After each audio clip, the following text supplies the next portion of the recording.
बिस्मिल्लाहिर्रहमानिर्रहीम, अस्सलाम वालेकुम। Welcome to wake up Pakistan, जहां हमारी कोशिश होती है कि पाकिस्तान को जगाएं, क्योंकि आजकल जो हालात हैं इट्स नाउ और नेवर। और आज का शो बहुत स्पेशल है क्योंकि हम बात करेंगे ज़राअत की। Agriculture is very important. दीन की बात करें तो अल्लाह ताला कुरान पाक में अपनी कुदरत के इशारे भी ज़राअत से देता है। गंदम के गोशों को देखो, मियाँ बीवी का रिश्ता ऐसे जैसे किसान और उसकी खेती का है। अगर हम ग्राउंड रियलिटी की बात करें तो हम ये जानते हैं कि तकरीबन 20-25% जीडीपी का हिस्सा डायरेक्टली आता है ज़राअत से, 40% के करीब इनडायरेक्टली आता है। आपकी इतनी बड़ी आबादी, लेबर फोर्स 50% के करीब इस ज़राअत के शोबे से जुड़ी है। तो हमें यह सोचना होगा कि आज जिस नहज पे हम खड़े हैं, दुनिया की आबादी हो गई है 8 अरब।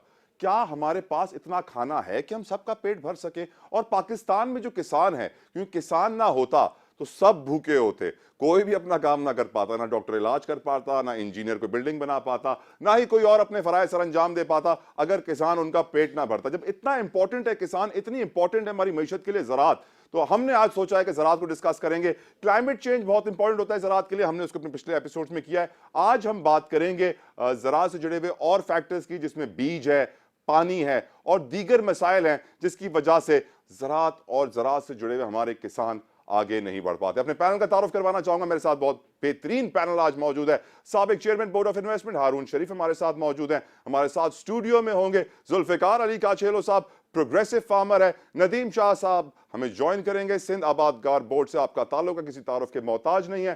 साथ साथ हमारे साथ होंगे तौफीक पाशा, आप भी प्रोग्रेसिव फार्मर हैं। तो शुरू करते हैं, गुफ्तगू का आगाज करते हैं। और सबसे पहले बात, साथ साथ खालिद खोकर भी हमारे साथ होंगे। आज मैं प्रोग्राम का आगाज करना चाहूंगा टैक्स की बात से, क्योंकि हफीज पाशा साहब का जो ट्वीट आया है कि जो 20% टॉप के फार्मर्स हैं, एग्रीकल्चरिस्ट हैं, जिनका एनुअल नेट इनकम 980 अरब रुपए होता है, वो जो टैक्स देते हैं, टैक्स रेवेन्यू 980 अरब में से सिर्फ 3 अरब होता है। यही सवाल अपने पैनलिस्ट के सामने रखना चाहूंगा। स्टूडियो में मौजूद हमारे साथ इस वक्त काछेलो साहब हैं। अली भाई, आप मुझे बताइए, जो पाशा साहब ये निशानदेही कर रहे हैं, हमेशा कहा भी जाता है कि एग्रीकल्चरिस्ट से टैक्स सही तरह कलेक्ट नहीं किया जा रहा, इनकम टैक्स उनसे लिया नहीं जा रहा है, और उस खाते में बहुत सारा ब्लैक वाइट भी हो जाता है। व्हाट विल यू से टू दैट?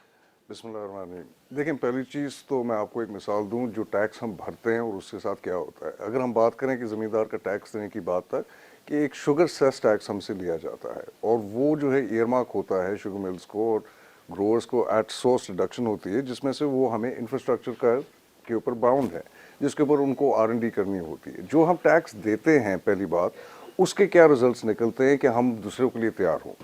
सेकेंडली जो है, हम टैक्स देने के लिए तैयार हैं, अगर आप हमें इंफ्रास्ट्रक्चर में सपोर्ट करें, हमें चीज़ों में हमें सपोर्ट करें, आप हमारे लिए जो है वो पैदावार के रास्ते जो हैं बनाएं, जिसमें हम खुशी से आपके साथ चलें। लेकिन अगर आपकी रिपोर्टिंग और डाटा कलेक्शन भी सही नहीं है, कि आपकी प्रोडक्शन इंडेक्स एक चीज़ आपको बताती है और आपकी हकीकत जो है वो दूसरी चीज़ जो है आपको बताती है, so then how can you expect कि एक ज़मींदार जो है खुलम खुला आपको बोले कि हाँ ये है, मैं टैक्स देने के लिए तैयार हूँ। एवरीवन इज़ एग्रीड कि टैक्स हमें देना है, मुल्क की हमें जो है दिफा करनी है। ज़राअत जो है हमारी रीढ़ की हड्डी है, लेकिन हमारे साथ भी कोई सामने से ताउन भी हो ना, किस बुनियाद पे आप हमसे टैक्स लेते हैं। जब आप टैक्स कलेक्शन की बात करते हैं तो फिर आपको कुछ ना कुछ जो है एक बंदे को देना चाहिए सामने से। We have water issues, we have seed problems, we have lack of R&D, we have human resource issues, we have lack of education, कि आप फार्मर को इस काबिल पे नहीं छोड़ते कि एजुकेशन के बगैर वो फार्मर जो अपना बेसिक हिसाब पे नहीं कर सकता। यकीनन आज हम सारे इंपॉर्टेंट इश्यूज का चलो साहब डिस्कस भी करेंगे, हम सॉइल को भी करेंगे डिस्कस, सीड को भी करेंगे, वाटर रिसोर्सेज को भी करेंगे। लेकिन हारून शरीफ साहब, पहले आपसे मैं सवाल पूछ लूं कि जो टैक्स का मसला है, हमेशा से एग्रीकल्चरिस्ट को यही बोल के निशाना बनाया जाता है कि ये टैक्स सही नहीं देते हैं। आप इसके ऊपर क्या कहेंगे? हफीज पाशा साहब के ट्वीट पर आप क्या कहेंगे सर? देखिए, जो हफीज पाशा साहब बात कर रहे हैं उसका पहले पब्लिक पॉलिसी का एंगल देखिए। देखिए, जो टैक्स होता है वो आमदनी पर लगता है, ठीक है। सो एक सेक्टर जो है उसको आप सेपरेटली टैक्स नहीं कर सकते। तो हमारी कंटेंशन ये है कि सबको इक्वल स्पेस देने के लिए, अगर कोई ज़राअत से कमा रहा है उसको भी उतना ही टैक्स लगना चाहिए, अगर कोई इंडस्ट्री से कमा रहा है उसको भी उतना ही टैक्स लगना चाहिए। ये जो प्रेफरेंशियल ट्रीटमेंट सेक्टर्स की होती है, इसको हम डिस्टॉर्शन कहते हैं इकोनॉमिक्स की जबान में। जो पाशा साहब ये कह रहे हैं कि जो कुछ लोग जो ज़राअत से मुंसलिक हैं उनकी आमदनी बहुत ज्यादा है, लेकिन क्योंकि वो ज़राअत के शोबे से मुंसलिक है, जी, उनसे टैक्स जो है वो बहुत कम लिया जा रहा है। तो तो ये अब तभी ये डिस्टॉर्शन खत्म कर सकते हैं अगर टैक्स आमदनी पर हो, उसका ज़रात से कोई ताल्लुक ना हो। देखिए जहां से भी आमदनी आ रही है, आप मुल्क से कमा रहे हैं, आपको टैक्स देना चाहिए। पहले तो मैं असूल की बात क्लियर कर रहा हूं। दूसरा जो आर्गुमेंट है कि जब आप टैक्स पेयर का बिल्कुल बजा सवाल है कि जब हम टैक्स देते हैं तो इन रिटर्न सरकार हमें क्या देता है, लेकिन ये सवाल सिर्फ ज़रात से लिंक नहीं है, ये सवाल हर टैक्स पेयर का है कि अगर मैं टैक्स पे कर रहा हूं तो इन रिटर्न मुझे सर्विस डिलीवरी के अंदर क्या मिल रहा है। तो हमें सवाल आज ये डिबेट करना है कि अगर ज़रात को टैक्सेशन के अंदर प्रेफरेंशियल ट्रीटमेंट दी जा रही है तो उसका इन रिटर्न मुल्क को क्या मिल रहा है। देखिए आप प्रेफर करते हैं एक्सपोर्ट को, आप प्रेफर करते हैं आईटी को, एक रिटर्न के लिए करते हैं। हमारा इस वक्त मसला ये है कि ना तो हमारी प्रोडक्शन बढ़ी है सालों में, अगर आप स्ट्रक्चर ऑफ इकोनॉमी देखिए तो ज़रात की कंट्रीब्यूशन एक्चुअली पहले से कुछ कम हुई है, ना हमारी प्रोडक्टिविटी बढ़ पाई है कि हमने वैल्यू एडिशन नहीं की है। जब मैं इन्वेस्टमेंट बोर्ड में था, मुझे प्राइम मिनिस्टर साहब ने कहा कि जी आप चीन से, बाकी मुल्कों से ज़रात के लिए टेक्नोलॉजी और इन्वेस्टमेंट की बात करें, लेकिन जब मैंने सेक्टर को असेस किया तो सेक्टर के अंदर ना तो कोई के ये सूबे का टॉपिक हो चुका है, ये जो डेटा की अभी बात हुई है, ना कोई ऑर्गेनाइज्ड सिस्टम इन्होंने खुद बनाया है। देखें डेटा सब हुकूमत तो अपना दे रही है, अगर आपने उससे आर्ग्यू करना है तो फिर आपको ऑर्गेनाइज होके अपना डेटा लेके उनके साथ पॉलिसी की बात करनी पड़ती है। हमें इस वक्त जरूरत यह है कि ज़रात को as a productive real sector उसको रीऑर्गेनाइज करें, उसको कॉर्पोरेट स्ट्रक्चरिंग दें ताकि वो इनफॉर्मल सेक्टर से निकल के फॉर्मल सेक्टर बने, उसको फाइनेंसिंग प्रोवाइड करें। लेकिन अगर वहां से कोई कमाता है तो उनको हुकूमत को टैक्स पूरा देना चाहिए, ना कि उनको एज ए प्रेफरेंशियल ट्रीटमेंट करना चाहिए।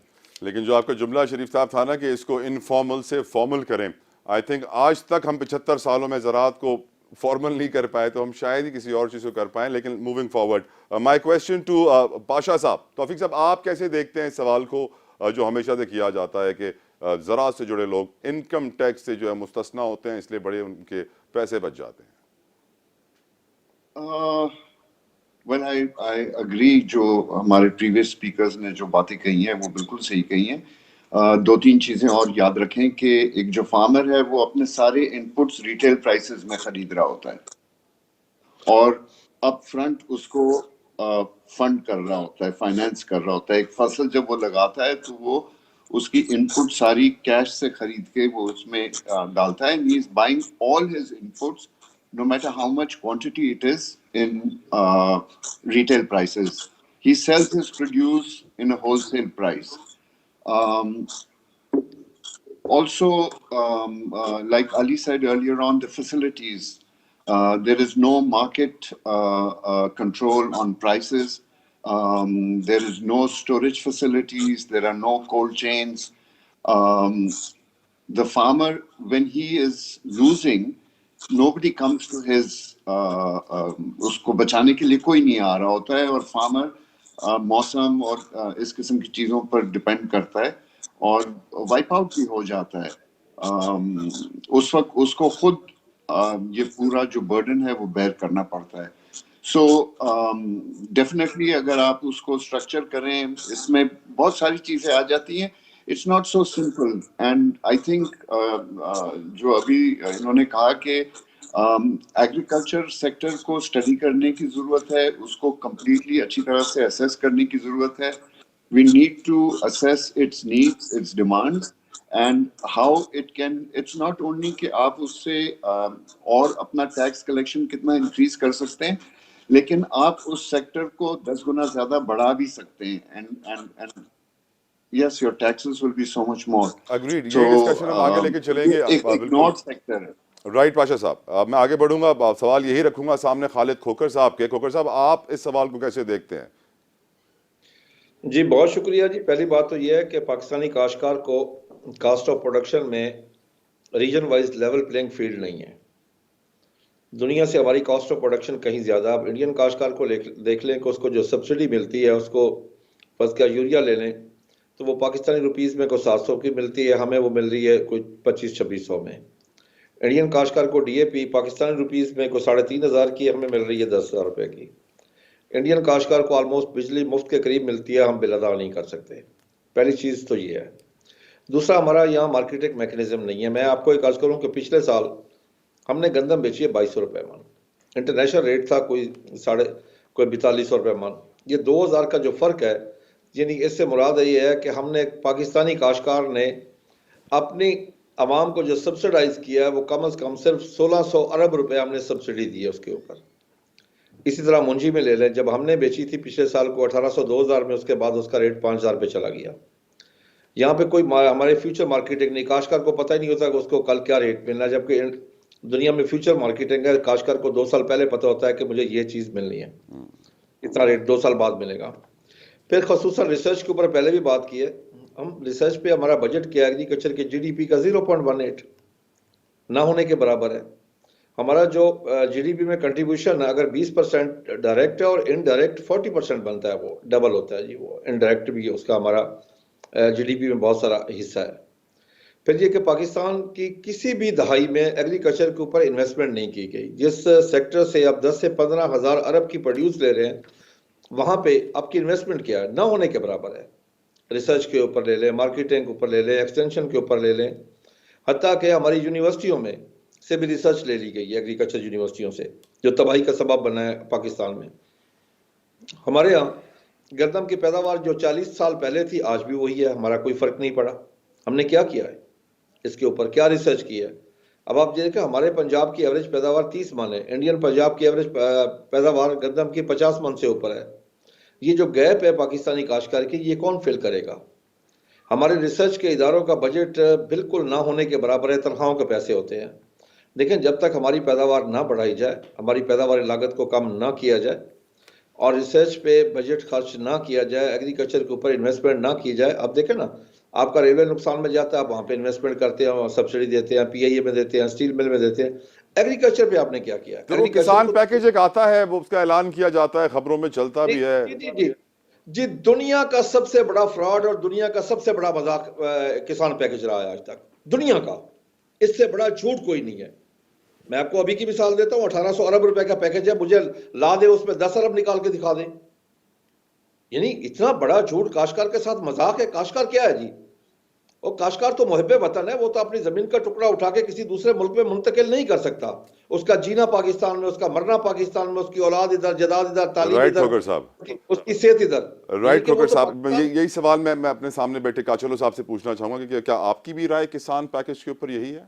किसान पैकेज वाकई में एक मजाक है हमारे लिए।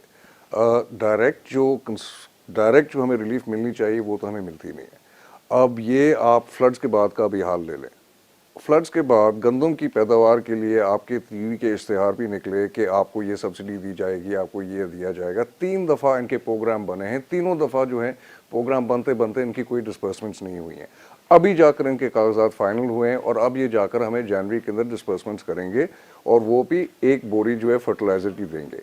जब आपकी पूरी फसल भी लग गई, सब कुछ हो गया, तो वो आपके किस चीज़ के काम में? जब हमारे पास जो है, जिस इलाके से मैं ताल्लुक़ रखता हूँ, वहाँ पर भी बंदी है, तो आप वो एक बैग फर्टिलाइज़र का आप इस्तेमाल भी कहाँ से कर सकेंगे? आप अपने पैरों पे कहाँ से खड़े हो सकेंगे? एक बेसिक बुनियादी चीज़ जो है आपको और हमारी आवाम को समझनी है, खासकर किसान को, कि हम कारोबार कौन से में हैं। अगर आप टैक्स की बात करते हैं और आप एक बिजनेस की बात करते हैं, तो then you have to identify कि what business are we in. We are in the business of raw material manufacturing. जब आपके पास आपकी पूरी पाकिस्तान जो है रॉ मटेरियल की एक पैदावार की एक सनत है और उसको आप सपोर्ट नहीं करते हैं, तो आप कैसे उसको बोल सकते हैं कि आप हमें टैक्स दें? जिस दिन हमने वैल्यू एडिशन की तरफ गए और वो लिमिटेशंस जो बेसिक हैं, जैसे अगर मैंने लास्ट मंथ जो है कोशिश की कि मैं वहाँ पे वैल्यू एडिशन का एक प्रोजेक्ट लगाऊं, मेरी फर्स्ट कंसिडरेशन ये थी कि मैं पावर वहाँ पे कैसे लाऊंगा। अगर हम फार्म टू टेबल और सस्टेनेबिलिटी और ये सारी अच्छी अच्छी बातें करते हैं, तो वो एक माशरे के अंदर हमें करना चाहिए, लेकिन उसके लिए हमें एक बेस तो चाहिए। हम ज़रात को ज़रात नहीं समझते हैं, बाकी सारी दुनिया जो है उसको एक कारोबार की नज़र में देखती है। And when you approach it as raw material manufacturing, फिर then the sky is the limit. लेकिन आप वो बेसिक इन्वेस्टमेंट नहीं करते हैं अपनी इंफ्रास्ट्रक्चर के अंदर, अपनी बुनियादी चीज़ों के अंदर, then you can't expect any growth. Agreed. Tax reforms, जो मैं कंक्लूड करूंगा अपने सवाल को, कि टैक्स रिफॉर्म्स आने चाहिए, उस शर्त में आने चाहिए कि जब पूरा रीस्ट्रक्चर किया जाए, रीऑर्गेनाइज किया जाए, रीफाइनेंस किया जाए और फिर वो फैसिलिटीज़ प्रोवाइड की जाए जो फार्मर्स की ज़रूरत है, तो यकीनन टैक्स रिफॉर्म्स भी आ सकते हैं। लेकिन ये पहलू ही बड़ा अच्छा हमारे हमारे पैनल ने रेज किया कि जितने भी इनपुट्स हमारे किसान खरीदते हैं उस पर टैक्स अदा करते हैं, फिर ही काम आगे चलता है। एक ब्रेक लेते हैं, ब्रेक के बाद मैं आज डिस्कस करना चाहता हूं पाकिस्तान की मिट्टी, हमारी सॉइल की हेल्थ कैसी है, क्या प्रॉब्लम्स हैं, किस तरह उसको नुकसान पहुंचाया जा रहा है। इस ब्रेक के बाद देखते रहिए वेकअप पाकिस्तान।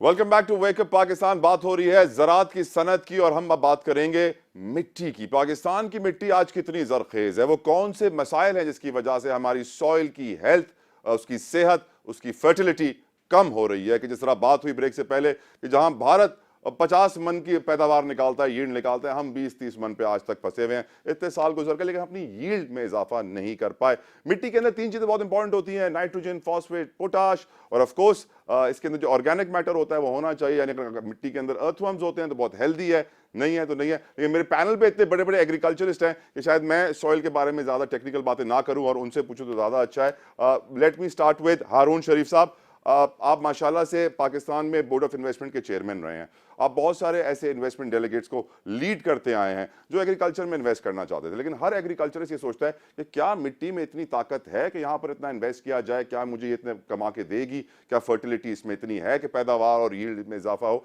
लेकिन सैडली जो रिपोर्ट मैंने सर आज देखी तो पाकिस्तान में जो वाहिद डिस्ट्रिक्ट है जिसके अंदर जो मिट्टी है जो कंप्लीटली फर्टाइल है वो कंबर शहदाद कोट है। बाकी सारे पाकिस्तान, पंजाब, सिंध में जितने भी डिस्ट्रिक्ट है वहां वीक या वेरी वीक सॉइल पाई गई है, जिसकी जो लेवल्स थे वो काफी लो थे। आप क्या कहेंगे शरीफ साहब? जी वेरी क्विकली, मैं टेक्निकल साइड पे तो बात नहीं करता, लेकिन मैं इसको सपोर्ट जरूर करता हूं कि ज़राअत को हमें अपनी तरजीह बनाने की जरूरत है एज एन इकोनॉमिक पॉलिसी का एक प्रोडक्टिव रियल सेक्टर। जब आप तरजीह बनाएंगे तो फिर ये जो बात हो रही है कि रिसर्च के रिसोर्सेज आने चाहिए, जो आप सॉइल टेस्टिंग की बात कर रहे हैं और क्वालिटी की बात कर रहे हैं, मैंने प्रोडक्टिविटी और प्रोडक्शन की बात की है। पहली तो बात यह है कि अगर उसको तरजीह बनाया जाएगा तो वो उसके अंदर आएगी। अनफॉर्चुनेटली ये इस वक्त जो हमारी इन्वेस्टमेंट्स हैं वो कहाँ जा रही हैं? वो जा रही हैं रियल एस्टेट में, गोल्ड में, डॉलर में।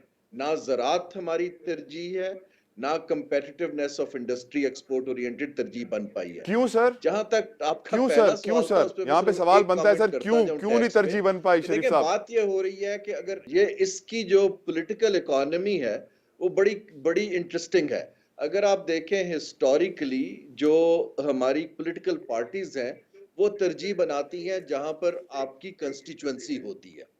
अच्छा, अब अगर आप कंस्टिट्यूएंसी बना लेते हैं उसको, तो आप उसको या तो सब्सिडीज के थ्रू सपोर्ट करते हैं या आप उसको एक प्रोडक्टिव सेक्टर देख के करते हैं। जिन लोगों का मेजॉरिटी ऑफ लैंड होल्डिंग है, गालिबन वो लोग हिस्टोरिकली इसको एक ओपन अप करना ही नहीं चाहते थे, इसको इनफॉर्मल रखा गया। इसको इस वक्त आपको याद है भुट्टो साहब ने जो लैंड रिफॉर्म्स भी की थी वो भी इफेक्टिव नहीं हो पाई थी।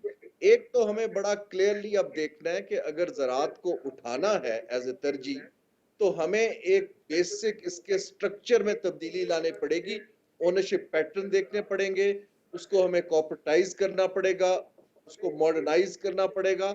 और सर डू यू उसके थिंक लिए जो करंट सर डू यू ढांचा है थिंक कि हुकूमत जो का, रियल स्टेट में और उसको भी जमीन तब्दीली में करनी। लगातार इन्वेस्टमेंट हो रही है, लेटेस्ट सर्वे ये कहता है कि पाकिस्तानियों की 88% इन्वेस्टमेंट रियल स्टेट में हो रही है। और हम ये भी जानते हैं, खबरों में देखा है कि जो ज़रई ज़मीनें उन्हें ख़त्म करके हाउसिंग सोसाइटीज़ बनाई जा रही हैं पंजाब में, कितना नुकसान हो रहा है एग्रीकल्चर को इस रियल स्टेट के ट्रेंड से सर? ये बिल्कुल जी, देखें जो इंसेंटिव जब हम रियल एस्टेट की तरफ ले गए हैं, देखिए रियल एस्टेट में तो सिर्फ ब्रोकर पैसे कमाता है।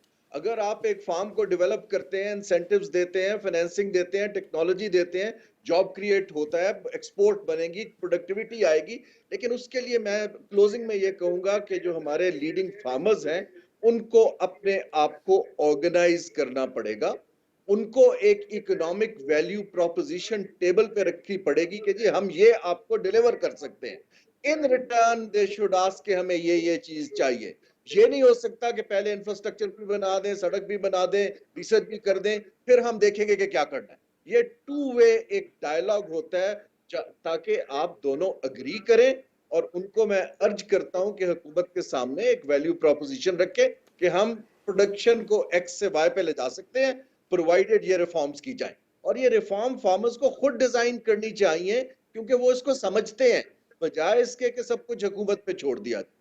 इस पर मैं ये बात खत्म करूंगा। लेकिन ये इस वक्त फूड सिक्योरिटी दुनिया का एक मेजर इशू है, और पाकिस्तान देखिए नेट इंपोर्टर बनता जा रहा है, हमें इसको तरजीह राइट, वेल सेड हारून शरीफ साहब। मैं गुफ्तगू को आगे बढ़ाते हुए खोकर साहब आपकी तरफ आऊंगा और पूछना चाहूंगा कि सॉइल हेल्थ को इम्प्रूव करने के लिए एनिमल मैन्योर जो गोबर होता है वो बड़ा इंपॉर्टेंट होता है ऑर्गेनिक मैटर क्रिएट करने के लिए मिट्टी के अंदर। लेकिन देखा यह गया है कि जो गोबर पैदा होता है उसका आधा कलेक्ट होता है, उस आधे का आधा फ्यूल में चला जाता है, और फिर 1/4 सिर्फ जमीन को मिलता है पाकिस्तान की, जिसकी वजह से सॉइल हेल्थ इंप्रूव होती है। आपकी नजर में क्या इश्यूज हैं सर सॉइल हेल्थ के हवाले से?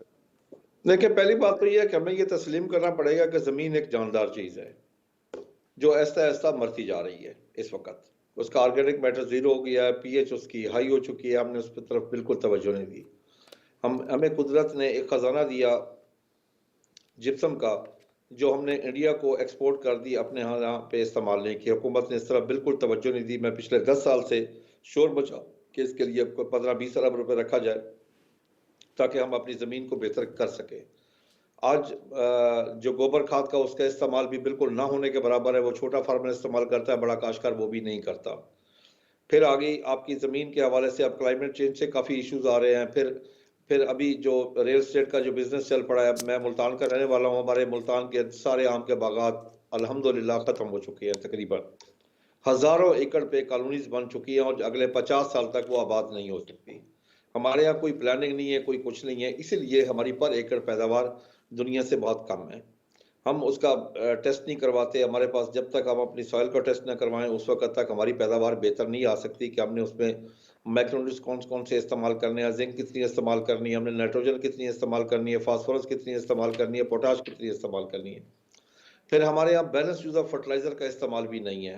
हम उठाते हैं, एक डीएपी उठाते हैं, यूरिया उठाते हैं, हमें 2 ही खादों का पता है, तीसरी खाद का पता ही कोई नहीं कि हमें क्या इस्तेमाल करना चाहिए। हम वो इस्तेमाल नहीं करते।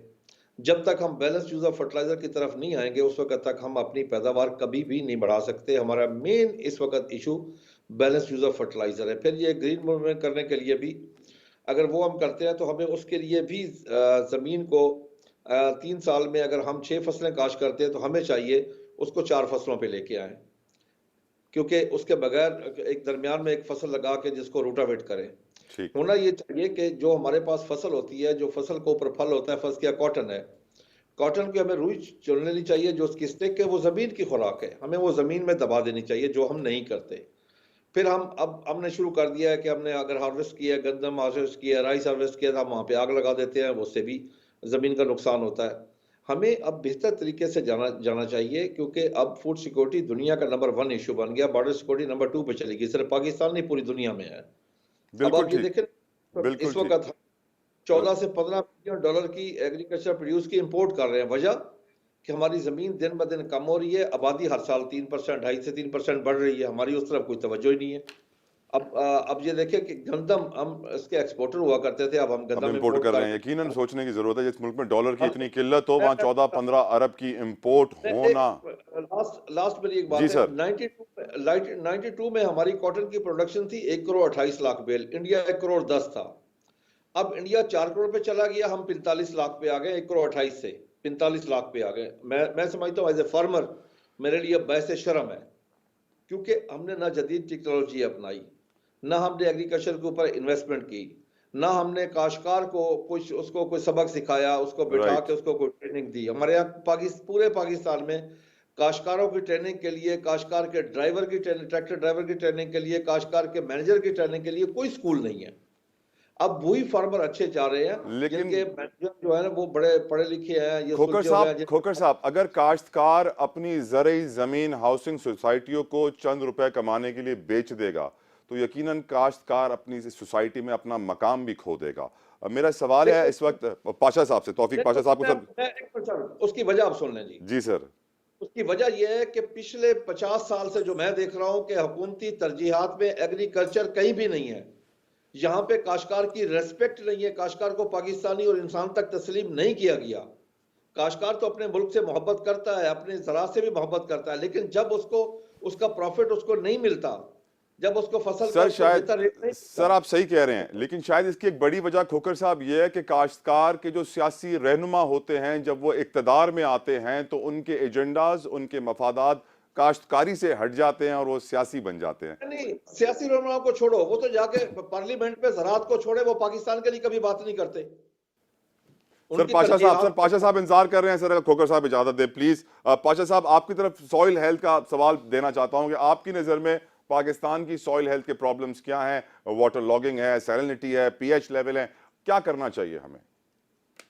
देखें, फर्स्ट ऑफ ऑल ये समझना पड़ेगा कि पूरे पाकिस्तान में जैसे जैसे आप मूव करते हैं सॉइल की कंडीशंस चेंज होती रहती हैं, हर जगह सॉइल की कंडीशंस मुख्तलिफ हैं एंड डेफिनेटली हमारी सॉइल ओवर एक्सप्लॉइट हो चुकी है और वो भी एक ऐसे कारीगर जो फार्मर है वो कारीगर है, जो ज़मीन है वो मशीन है, उसको जो इनपुट्स दिए गए इन चेंज टाइम्स वो इनपुट्स उसके बाप दादा नहीं यूज करते थे। उसकी टेक्नोलॉजी, दूसरी जो टेक्नोलॉजी और नॉलेज है वही बाप दादे के ज़माने की है, लेकिन उसको आपने बीटी और केमिकल फर्टिलाइजर्स और पेस्टिसाइड्स और इंसेक्टिसाइड्स ये देकर आपने उससे क्रॉप्स उगवाए हैं। अब वो स्टेज आ गया है जहां ज़मीन जो है वो बिल्कुल ही एक्सप्लॉइट हो चुकी है। There is not one solution. There are different solutions for the different areas. You mentioned waterlogging. That is one of the reasons why हमारे मुल्क में बहुत ज़्यादा ज़मीन ख़राब हुई है। तो बहुत सारी मुख्तलिफ हमें अप्रोचेस करनी पड़ेंगी इस ज़मीन को सही करने के लिए। One of them definitely देखें, जो लोग फील्ड में काम कर रहे हैं उनको पता है कि pharmaceutical company, agro pharmaceutical company के नुमाइंदे आते हैं, वो फार्मर्स को बताते हैं, एक्सप्लेन करते हैं। It's a very tough one. जो हमारा फार्मर है उसने चेंज भी किया है। Now we are talking about वो जो जमीन में काम कर रहे होते हैं, जो प्रोग्रेसिव फार्मर्स हैं, जो एजुकेटेड लोग हैं, उसकी परसेंटेज अभी तक कम है और at least they are not that actively involve in the land itself. this is going to take some time to change, लेकिन हमें जो है we all know what the problems are, we also know what the solutions are, हमने सिर्फ उनको अब implement करना है।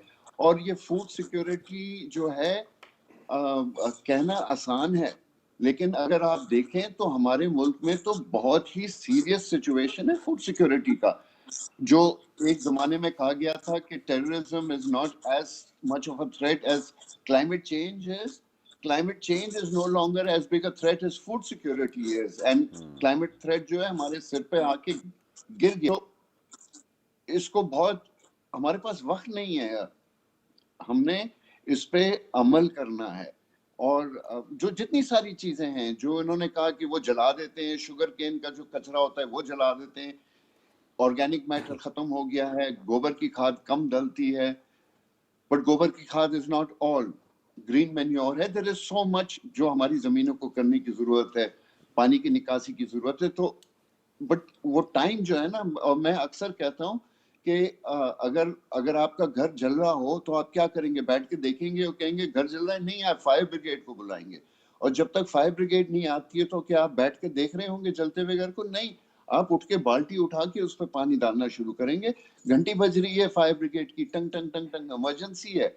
We need to act now, because यकीन करें जैसे बड़े शहरों में लोग महंगा सेल फोन लेते हुए चलते हुए रोड पे डरते हैं, उस तरह एक ऐसा टाइम आएगा कि एक आदमी तंदूर से घर जा रहा होगा, 2 नान उसके हाथ में होंगे, कोई छीन के ले जाएगा।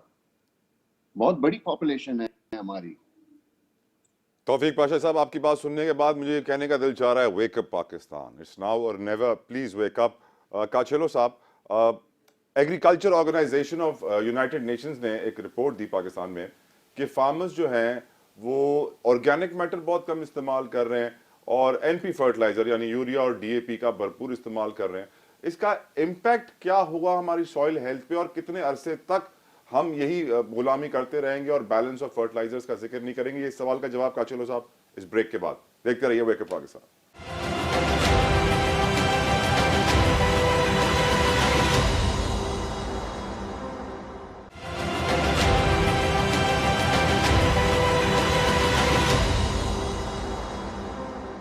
Welcome back to wake up Pakistan. Discussion बड़ी इंटरेस्टिंग हो रही है। मैं वेलकम कर रहा हूं प्रोग्राम में नदीम शाह साहब, आबादगार बोर्ड के सीनियर रहनुमा हमारे साथ मौजूद हैं। किसानों की हमेशा आवाज बनते हैं। Thank you so very much Shah साहब for joining us. But before I come to you, काचेलो साहब से मैंने ब्रेक पे पहले जाने से एक सवाल पूछा था कि जो इतना फर्टिलाइजर इस्तेमाल हो रहा है, यूरिया, डीएपी, अक़वाम मुत्तहिदा की रिपोर्ट भी कह रही है कि हम ऑर्गेनिक मैटर यूज ही नहीं कर रहे हैं, जिसकी वजह से सॉइल हेल्थ हमारी तबाह बर्बाद हो गई है। काचेलो साहब, how serious is the situation right now? Situation is actually quite dire. हमने इतना गलत जो है ज़मीन के साथ किया है। ज़मीन वाकई एक जीती जाती चीज़ है। प्रॉब्लम यह है कि हम उसकी ज़िम्मेदारी नहीं लेते। हम असल में हैं कस्टोडियन, ज़िम्मेदार हैं ज़मीन के। हम उसके मालिक नहीं हो सकते। हमें अगली नस्ल के लिए भी करना है। आज जो मैं दरख्त लगा रहा हूँ वो अपने बेटे के लिए लगा रहा हूँ, लेकिन ये ज़िम्मेदारी से हमें जो है लगाना पड़ता है। अभी मैं आपको एक मिसाल दूँ कि एक फर्टिलाइज़र की रजीम जो आती है, एक कोई सस्ता फर्टिलाइज़र आता है, वो मैं आपको मिसाल दूँ अमोनियम सल्फेट का, वो हमारी ज़मीन के लिए बहुत बेहतर है। वो जो भी हमारी ज़मीन के अंदर प्रॉब्लम्स आए हैं उसको थोड़ी सी भुरभुरा करती है। Over time it acts as a catalyst कि आपकी ज़मीन को वापस शेप में लाए। Farmyard manure is not all in all everything, लेकिन हमारे पास क्योंकि लोग जो हैं इतने दब गए हैं, पिस गए हैं, वो इतने डरे हुए हैं कि जब वो एक फर्टिलाइज़र वो देते हैं अमोनियम सल्फेट का, तो उसके साथ जो है तजवीज़ उनको दी जाती है कि आप साथ में जो है यूरिया जो है मिला दें हाफ बैग। अब ये हो गई बात कि आपने दूध खालिस तैयार किया और आखिर में जाकर आपने उसके अंदर पानी की मिलावट कर ली। वो जो है एप्लीकेबल नहीं होता। आपका सारा जो सोयल स्ट्रक्चर है वो बेस्ड है गुड एग्रीकल्चरल प्रैक्टिसेस के ऊपर कि आखिर में जाकर जो नतीजा आपने निकालना है वो आपने पैदावार निकालनी है, आपने उसकी परवरिश करनी है, आपको उसको देखभाल करके उसको ज़मीन को बनाना है। ज़मींदारी एक बेसिक पॉइंट समझता है कि आज अगर मैंने एक फसल लगाई तो मैं उम्मीद रखता हूं कि अगले साल मैं उससे बेहतर फसल लगा सकूंगा, भले बेशक किसी और बड़ी क्रॉप की, ताकि उसकी रेवेन्यू जनरेट हो। लेकिन जो उसको भी एडवाइस दी जाती है वो भी माजरत से अनपढ़ लोग हैं, सिर्फ वो बॉटम लाइन को अपनी देखते हैं और वो फार्मर को अपनी लॉन्गजेविटी की तरफ नहीं लेकर जाते हैं। हम अगर सॉइल को समझें तो सॉइल हमें एक रॉकेट साइंस जो ज़राअत बन जाती है, वो हमारे लिए एक चांस है कि हम अपनी ज़राअत को सुधार सकें।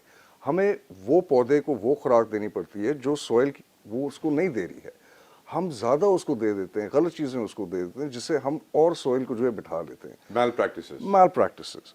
अगर हमारी ट्रांसफ़र ऑफ टेक्नोलॉजी और फार्मर तक हम वो तजवीज़ उसको पहुँचाएँ कि जो उसकी ज़मीन के मुताबिक है, तो फिर we stand a fighting chance. लेकिन हमारे पास अनफॉर्चुनेटली हम जाकर जो है आ जाते हैं बॉटम लाइन पे हर चीज़ पे कि शॉर्टकट लेकर हमें जो है पैसे कमाने हैं। मैं आपको एक मिसाल देता हूँ। एक लफ्ज़ है, क्योंकि हम सॉइल के ऊपर बात कर रहे हैं, ऑर्गेनिक। कि पाकिस्तान में हमारे पास जो भी नई कंपनी खुलती है वो बोलती है ऑर्गेनिक फ़लानी चीज़, ऑर्गेनिक फ़लानी चीज़, ऑर्गेनिक फ़लानी चीज़। सो ऑर्गेनिक सुनने में तो एक बहुत अच्छा आपको जो है तस्वीर लगता है कि यार ये ऑर्गेनिक है, ये खालिस होगा। लेकिन जब हमारे पास वो फ्रेमवर्क ही नहीं है कि किस बुनियाद पे हम उसको बोल रहे हैं कि वो ऑर्गेनिक हमने बनाई है।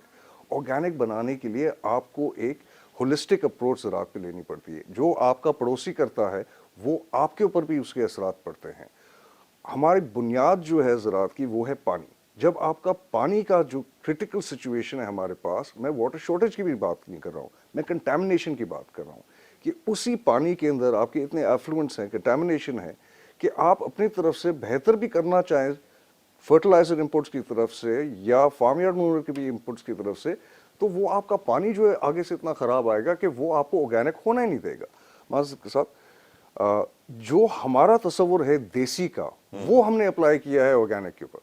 अब वो देसी हम समझते थे कि एक ज़माने में देसी खालिस है, वो अच्छी चीज़ है, वो बंदे ने प्यार मोहब्बत से की है तो वो अच्छी होगी हमारे लिए। लेकिन अनफॉर्चुनेटली वो कहानी नहीं है। राइट काचेलो साहब, will discuss water in a bit. तफसील में उसको डिस्कस करूंगा मैं कि हम किस तरह पानी की तरफ बढ़ें, उसको सही तरह इस्तेमाल करें। शाह साहब, आपसे सवाल पूछना चाहूंगा, जो हम बात कर रहे हैं आज सॉइल हेल्थ के हवाले से, बायोमास का पोटेंशियल, हम जानते हैं कि जो अर्थवर्म्स होते हैं, कीड़े मकोड़े होते हैं, ये बहुत इंपॉर्टेंट होते हैं। इनके पोटेंशियल को हम क्या तबाह नहीं कर रहे हैं बार बार टिलिंग करने से? टिलिंग कितनी ज़रूरी है आपकी नज़र में? क्योंकि देखा यही जाता है कि जो प्लांट के लेफ्ट ओवर्स होते हैं, जिनमें रूट्स भी होती हैं और प्लांट लिटर भी होता है, स्टबल्स भी होते हैं, वो भी बहुत इंपॉर्टेंट होते हैं, उनको भी जला दिया जाता है। मुल्क में इस वक्त सॉइल हेल्थ को नदीम शाह साहब आप कैसे देखते हैं और इस प्रॉब्लम के सोल्यूशन आप क्या देंगे? बिस्मिल्लाहिर्रहमानिर्रहीम। काचेलो साहब ने काफ़ी तफसील में आपको बताया ये फर्टिलाइज़र के यूजेजेस, वाटर कंटेमिनेशन के हवाले से।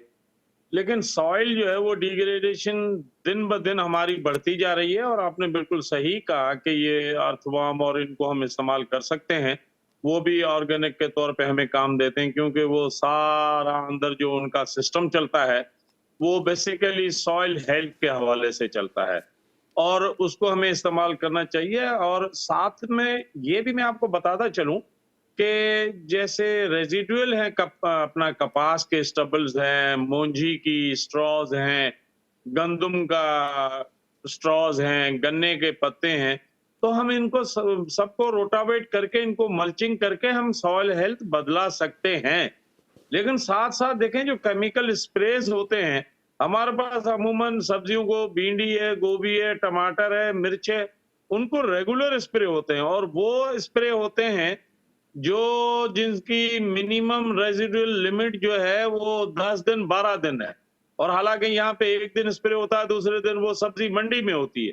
तो बात यह है कि transfer of technology at grass root level, जब तक आप काश्तकार को नहीं बताएंगे, नहीं समझाएंगे, वो नहीं कर सकेगा। उसके अलावा कॉस्ट बेनिफिट रेशियो नहीं है। आप देखेंगे जो भी आता है मोटरसाइकिल पे ट्र करके आ जाता, कहता है कि जी ये ऑर्गेनिक ले लो, जी ये केमिकल ले लो, जिसको खुद एबीसी खबर ही नहीं है अपना एग्रीकल्चर की। तो बहुत बड़ा डिस्ट्रक्शन है। बल्कि हमारे पास मटियारी, सांगड़, मीरपुर खास, टंडोला यार में तो ग्राउंड वाटर WHA की रिपोर्ट के हिसाब से पीने के लिए नहीं मुनासिब, उसमें संख्या हो गई है, उसमें गंदक आ गई है। जो भी हम वीडीसाइड, पेस्टिसाइड स्प्रे करते हैं वो जेर जमीन जा रहा है। तो जहां तक आबादी का ताल्लुक है मेरे फसलों का, वो तो अपनी जगह पे है, लेकिन ह्यूमन हेल्थ जो है उसको टॉप प्रायोरिटी पे होना चाहिए। साथ साथ जो है हमें ये जो प्लांटेशन अभी बता रहे थे काचेलो साहब के हम जो ये कर रहे हैं अपने बच्चों के लिए, तो ये हम सिर्फ अपने बच्चों के लिए नहीं कर रहे हैं, सारे मुल्क को कौम के लिए कर रहे हैं। और जो आपने टिलेज की बात की, आजकल जीरो टिलेज का जमाना आ गया है।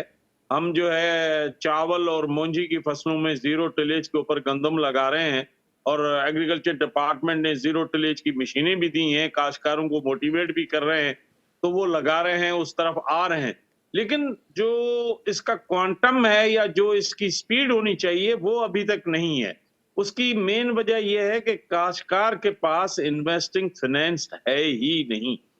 वजीर आजम साहब ने ऐलान किया कि हम जो है ये लोन माफ करेंगे, फिर बाद में आया कि नहीं जी इसको रीशेड्यूल करेंगे, इंटरेस्ट माफ करेंगे, लेकिन अभी तक ऐसी कोई भी बात नहीं हुई है। हर कमर्शियल बैंक डंडा उठा के बैठी है कि भाई लोन जमा कराओ। शाह साहब अभी थोड़ी देर पहले हमारे प्रोग्राम में हारून शरीफ साहब थे, साबिक चेयरमैन बोर्ड ऑफ इन्वेस्टमेंट, वो कह रहे थे कि एग्रीकल्चर को इनफॉर्मल से फॉर्मल में लाना होगा सेक्टर में। मैं बड़ा हैरान हुआ कि आज तक हमारा एग्रीकल्चर इनफॉर्मल है। आप भी जो बातें कर रहे हैं लग ऐसे ही कुछ रहा है कि रीस्ट्रक्चरिंग, रीऑर्गेनाइजिंग, रीफाइनेंसिंग, सीड से लेकर एवरी स्टेप पर बिजाई से कटाई तक जो है काम करने की जरूरत है। जी हाँ, ऐसे ही है। आप देखेंगे हमारे पास रूरल इंडस्ट्री सिर्फ एक शुगर मिल है। वो शुगर मिलों की चीनी की एक्सपोर्ट करने में इन्होंने 3 महीने का टाइम लगा लिया, जबकि हमारे पास 6.5 लाख टन जो है उनके पास गोडाउन्स में पड़ी हुई थी और हमारी कंजम्पशन है 1.5 लाख टन। वो फैसला करते करते करते इन्होंने इतनी देर की कि शुगर मिलें देर से चली, पेमेंट के मसले हो रहे हैं, जबकि इस वक्त जो है वो पैसे भी नहीं मांग रहे थे सब्सिडी के। उसकी जगह पे टेक्सटाइल को उन्होंने 2 अरब रुपए की सब्सिडी दी। अगर 2 अरब रुपए की सब्सिडी ये एग्रीकल्चर को देते in shape of seed, in shape of technology, तो कम से कम 100 अरब रुपए का फायदा होता। आप देखें एडिबल ऑयल और अपना जो उसका बिल जो है वो पेट्रोलियम के बाद 2nd नंबर पे है। फिर आप पल्सेस का देखें, आप पल्सेस का जो है वो कितना बड़ा बिल हो रहा है, हमारे पास यहाँ क्यों नहीं हम खुद कफील हो रहे हैं। तो बेसिकली ये सारा गैप जो है वो पॉलिसीज का है और पॉलिसीज ऐसे बाबू बनाते हैं जिन्होंने गर्मी और सर्दी शीशे वाले कमरों में देखी। मैं आपको एक अजीब बात बताऊं कि कुछ अरसा पहले मैं इस्लामाबाद गंदम की मीटिंग में था, तो एक साहब जो मीटिंग में बैठे थे और बड़े करता धरता थे, वो कह रहे थे कि गंदम का दरख्त कितना बड़ा होता है। अब आप इसमें से अंदाजा लगा लें, जिस आदमी को गंदम के पौधे और दरख्त का पता नहीं है वो हमारी पॉलिसी क्या बनाएगा, क्योंकि ऑफिस में बैठे हुए बाबू के बस का रोग नहीं है ये। आप स्टेक होल्डर्स को सामने लेकर आए, गवर्नमेंट की ये नीयत नहीं है। हमेशा कहते हैं कि एग्रीकल्चर बैकबोन बैकबोन, लेकिन हर हुकूमत बैकबोन कोई आके जो है ना डंडे लगाती है, पीटती है। आगे अब फूड क्राइसिस आने वाला है, फूड सिक्योरिटी का मसला हो रहा है। फूड सिक्योरिटी के 3 इश्यूज हैं जिनको ये एड्रेस नहीं करते हैं। पहला है अवेलेबिलिटी, दूसरा है असेसिबिलिटी, तीसरा है अफोर्डेबिलिटी। आप अगर गंदुम इंपोर्ट करके मंगा रहे हैं 5,000 रुपए मन है, हैदराबाद में आज 160 रुपए किलो आटा मिल रहा है।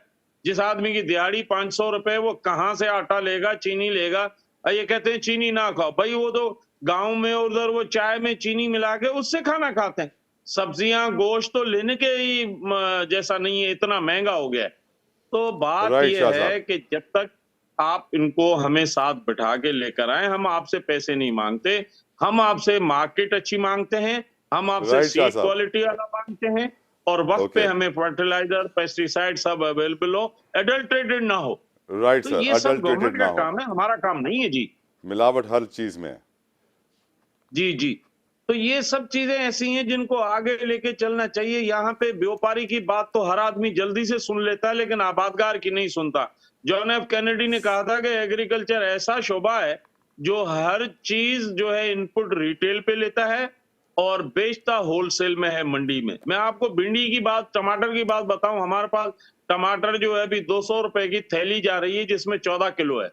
लेकिन आपको गाड़े पे, दुकान पे आज भी वो टमाटर 80 से 120 रुपए शाह मिल रहा है। साहब, कभी प्राइस हमने मैकेनिज्म 10 बनाई रुपए नहीं किलो। ज़राअत में? ज़राअत में आपको मालूम तो है किस तरह कीमतें तय जी की जाती हैं। यहाँ पर मैं गुफ्तगू में शामिल करना चाहूँ खोखर साहब को। खोखर साहब, प्राइस मैकेनिज्म का तो आपने थोड़ा बहुत जिक्र किया पहले, लेकिन मैं यहाँ पर फर्टिलाइजर, डीएपी, यूरिया का क्योंकि जिक्र कर रहे थे कि इसका इंपैक्ट सॉइल हेल्थ पे क्या आया है, तो कुछ दिनों पहले एक रिपोर्ट नजरों से गुजरी जिससे बताया ये क्या कि इंसेक्टिसाइड्स इतने खतरनाक हो गए हैं कि जब शहद की मक्खी उस फूल पर बैठती है नेक्टर निकालने के लिए, तो उसको बीमारी लग जाती है और दुनिया से शहद की मक्खियां एक्सटिंक्ट हो रही है, खत्म हो रही है, जिसके बाद हमें शायद शहद भी ना मिले। और परेशानी की बात यह है कि इतने खतरनाक इंसेक्टिसाइड्स बना दिए हैं कि शहद की मक्खी भी नहीं बच रही है। तो इसका इंपैक्ट हमारी सॉइल के ऊपर कितना है, फर्टिलाइजर, हर्बिसाइड, पेस्टिसाइड, इंसेक्टिसाइड का, एंड ओवरऑल सोसाइटी पर भी? सर देखिए जी, इसमें कोई शक नहीं, उसके असरात तो है, क्योंकि हमारे फार्मिंग जो काश्तकार है, काश्तकार के पास इतनी अहलियत या क्वालिफिकेशन उसके पास नहीं है।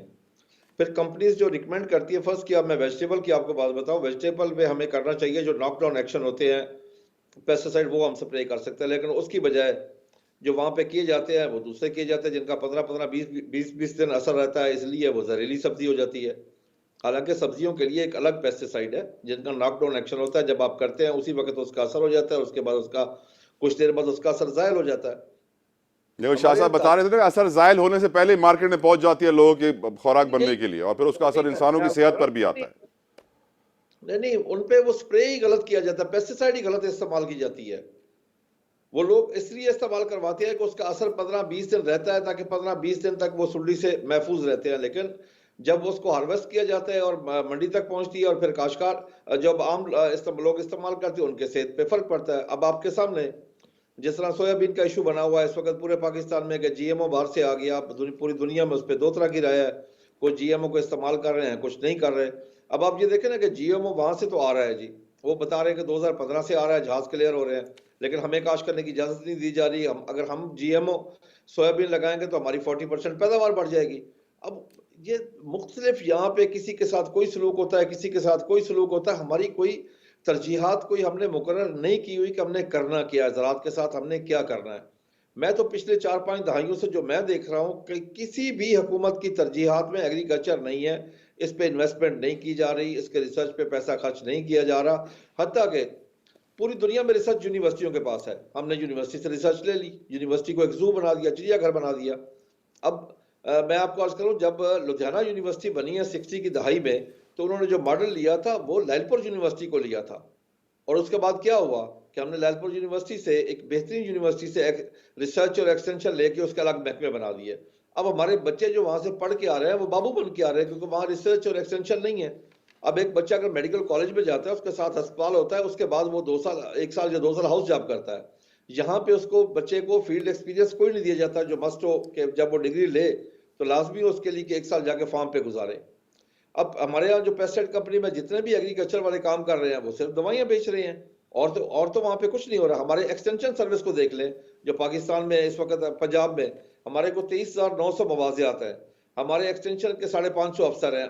बजाय वो फार्म के जाने की बजाय उनके पास जो काम है वो है फर्टिलाइजर, पेस्टिसाइड चेक करना, जुमा बाजार, इतवार बाजार, प्राइस कंट्रोल, डेंगी और कोरोना, ये वो काम कर रहे हैं। काश्तकार के पास तो वो जाते नहीं है। तो अल्लाह रहम काश्तकार को करे सर, कहां से अल्लाह नहीं, रहम जो करे सर। एक ब्रेक का मुझे कहा जा रहा है खोकर साहब, आई कम बैक टू यू। मेरे साथ खोकर साहब भी हैं, काचेलो साहब भी हैं, शाह साहब भी हैं, बड़ा प्यारा पैनल है। जो चीज मैं डिस्कस करना चाहता हूं वो है बीज, पानी और मिडिल मैन, जिसे हम आरती भी कहते हैं, जो असल प्रॉफिट ले जाता है और किसान का हक खा जाता है। इस ब्रेक के बाद देखते रहिए वेकअप पाकिस्तान।